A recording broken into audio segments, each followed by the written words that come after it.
നമ്മുടെ ലൈഫിൽ എത്രയൊക്കെ പ്രശ്നങ്ങളുണ്ടായാലും നമ്മൾ എത്രയൊക്കെ തോറ്റാലും നമ്മുടെ തോളത്തൊന്ന് വന്ന് തട്ടി പോട്ടടാ, സാരമില്ല, ഞാനെൻ്റെ കൂടെ, നീ ധൈര്യമായിട്ട് പോകുമെന്ന് പറയുന്ന അച്ഛൻ്റെ ഒരു വാക്കുണ്ടല്ലോ, അതിനേക്കാൾ വലിയൊരു വിജയം ഈ ഭൂമിയിൽ വേറെയില്ല. തനിക്ക് ചുറ്റുമുള്ള ലോകം തകർന്നു വീഴുമ്പോഴും കയ്യിലൊരു രൂപ പോലും ഇല്ലാതെ നെട്ടോട്ടം ഓടുമ്പോഴും തൻ്റെ മക്കളുടെ മുമ്പിൽ മാത്രം ചിരിച്ചു നിൽക്കുന്ന ഒരു മാന്ത്രികനാണ് അച്ഛൻ.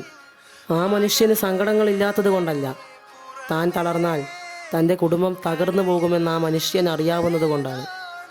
നമ്മൾ ജനിച്ച അന്ന് മുതൽ നമ്മുടെ ഓരോ ആഗ്രഹങ്ങൾ നടത്തി തരുമ്പോഴും ആ മനുഷ്യൻ സ്വന്തം ആഗ്രഹങ്ങളെ കുഴിച്ചു മൂടുകയായിരുന്നു.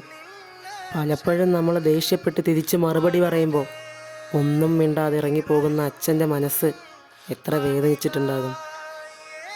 ഇന്ന് ഇൻസ്റ്റഗ്രാമിൽ ഹാപ്പി ഫാദേഴ്സ് ഡേ എന്ന് പറഞ്ഞൊരു സ്റ്റോറി ഇടുന്നതിന് മുമ്പ് അച്ഛൻ്റെ അടുത്തുനിന്ന് പോയി അച്ഛനെ ഒന്ന് കെട്ടിപ്പിടിച്ചൊരു ഉമ്മ കൊടുത്തു നോക്ക്. അത്രയും മതിയടാ എല്ലാ അച്ഛന്മാർക്കും. Happy fathers day.